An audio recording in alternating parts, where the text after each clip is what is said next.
como os alimentos se dividem, como que a gente agrupa nutricionalmente esses vários alimentos. A gente faz isso utilizando o que a gente chama de grupos alimentares. Então a gente tem alguns e aqui eu queria apresentar oficialmente cada um deles, do ponto de vista nutricional. Então, um dos grupos, e é o grupo assim onde a gente tem a maior base na nossa alimentação, é o grupo dos cereais e dos tubérculos. Então, por cereais a gente está falando de arroz, de milho, aveia, trigo, centeio, cevada, quinoa, amaranto. Apesar que a quinoa e o amaranto não são exatamente cereais, né? São pseudo-cereais, mas nutricionalmente a gente encaixa nesse grupo. Trigo sarraceno também. A gente coloca nesse grupo dos cereais os derivados de todos esses alimentos. Então, por exemplo, a aveia é um grão. Não sei se você já viu, mas o grão de aveia é igualzinho o grão do arroz, compridinho. Mas o que a gente mais come é o flocos de aveia, né? Então é mais difícil achar no supermercado, raramente você vai achar um grão de aveia, mas facilmente você vai encontrar aveia em flocos. Então isso é um derivado de um cereal. O germe de trigo, que é derivado da pontinha ali da parte de baixo do grão do trigo. Os farelos, né? Farelo de aveia, farelo de trigo, então de dois cereais aí que a gente já falou. A pipoca, que vem do milho, o próprio fubá ou a farinha de milho. Então, isso tudo a gente chama de derivados desses cereais. A gente deve sempre privilegiar ou preferir a versão integral dos cereais e evitar o máximo possível os alimentos refinados. Então, entre o arroz integral e o arroz branco, o arroz integral sempre vai ser mais nutritivo. Um macarrão, se você puder, prefira a versão integral, seja macarrão de arroz, seja macarrão de trigo. Alguns outros macarrões aí não tem essa diferença de versão, por exemplo, macarrão de milho, macarrão de quinoa, não tem a diferença do refinado e do integral. O cuscuz marroquino, ele vem da sêmola do trigo, então é um derivado também do trigo. As farinhas, né? Farinha de arroz, farinha de milho, farinha de quinoa, farinha de trigo. Eu mencionei o flocos de aveia, mas a gente tem flocos de amaranto, flocos de quinoa.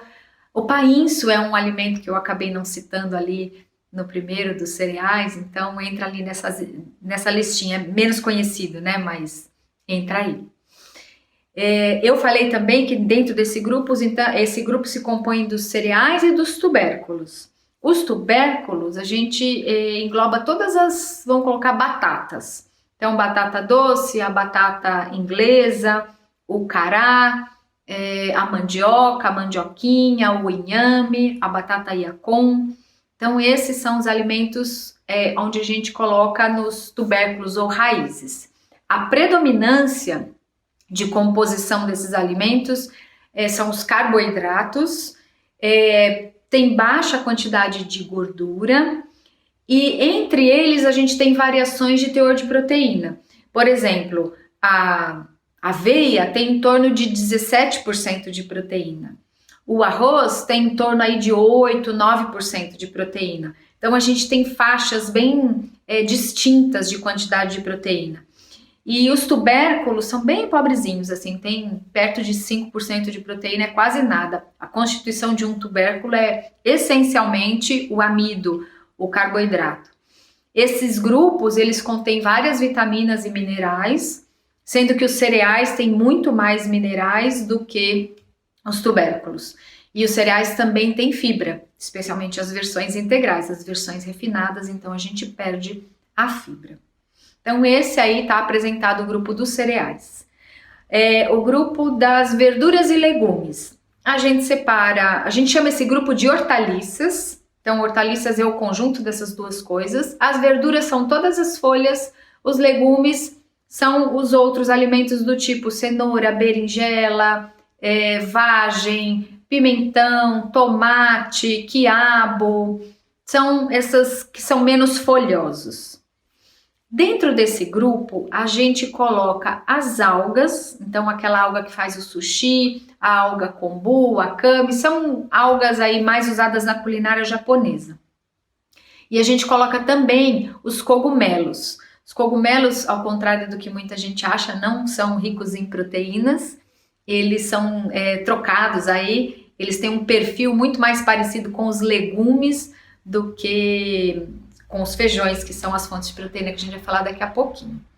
Então, o grupo das hortaliças são bem ricos em vitaminas, minerais, antioxidantes, fibras.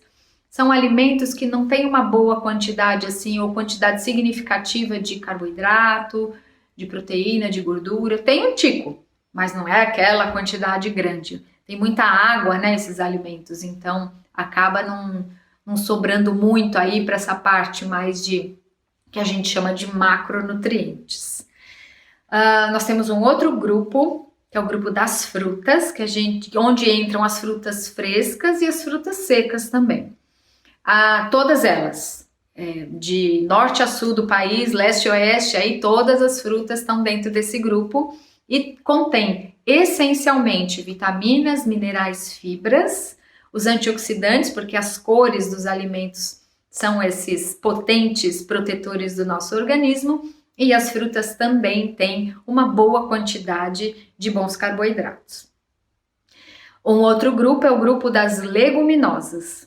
Dentro do grupo das leguminosas a gente encontra qualquer tipo, cor e formato de feijão, o grão de bico, as lentilhas, a ervilha seca. A ervilha fresca, essa em vagem, ela é considerada lá no grupo dos legumes. Então a ervilha torta, a ervilha fresquinha mesmo, ela não concentrou ainda a proteína, porque neste grupo a principal característica é ser a fonte proteica dentro de uma alimentação baseada em plantas. Então, eu estava listando esses alimentos e parei na ervilha, né? Eu vou retomar só para a gente não perder. Então, todos os feijões, grão de bico, as lentilhas, a ervilha seca, as favas e a soja. E o tremoço também está dentro desse grupo.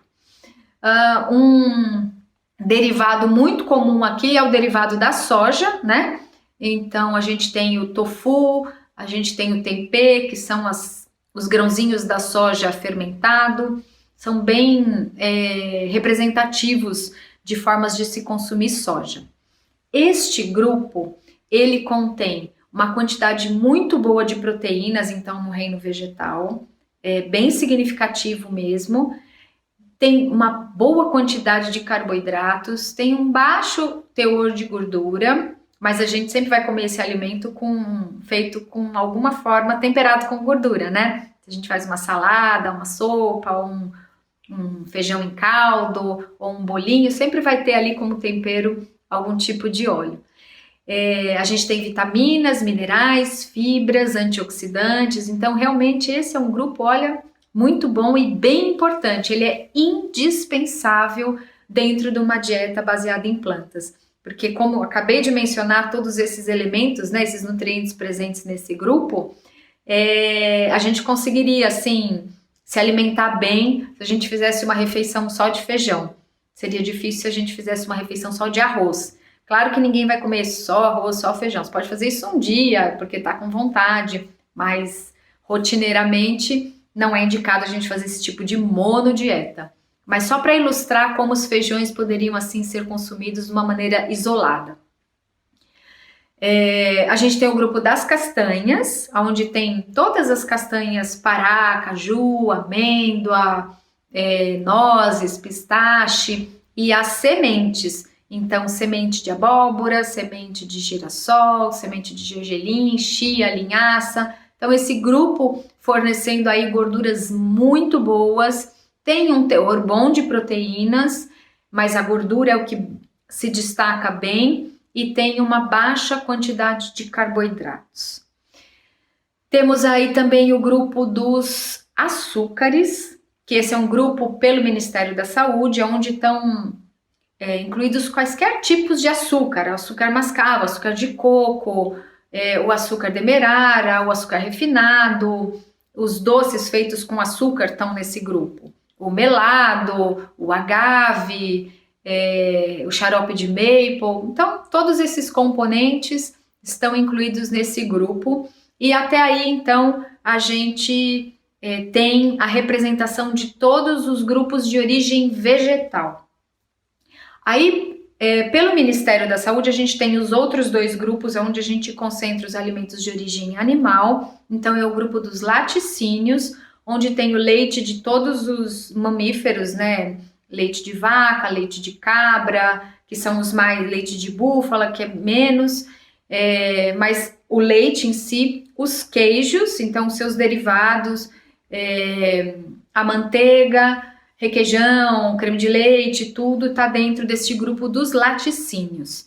A predominância desses alimentos é de gordura. Claro, se o leite tem um teor maior de carboidrato, nos queijos, dependendo do queijo, se é um queijo mais branco, né, menos amarelo, ele pode ter um pouquinho mais de carboidrato, um pouco mais de proteína. Os queijos bem amarelos é praticamente gordura só. Então existem variações aí, não tem nada de fibra, não tem nada de antioxidante aí. E o grupo das carnes e dos ovos, então estão carnes de todos os animais, carne de vaca, de frango, de peixe, de porco, que são os mais conhecidos, as carnes de caça, e ovos aí de galinha, de pato, de codorna, de pata, né, de codorna, que tem predominância de gorduras e proteínas, não tem nada de carboidrato, não tem nada de fibras também. Tem vitaminas, tem minerais, assim como os laticínios também tem. Mas eles são dispensáveis dentro de uma alimentação cotidiana, fica mais uma opção gastronômica, ou de paladar, ou de cultura, de utilizar o grupo dos laticínios e das carnes. Dali para cima, cereais, verduras e legumes, frutas, leguminosas e castanhas são grupos extremamente bem-vindos para uma alimentação integral, vegetal e natural, que traz muita saúde para o corpo, nosso corpo e para o nosso corpo do planeta. Então, essa é a melhor escolha para garantir uma saúde pessoal e global.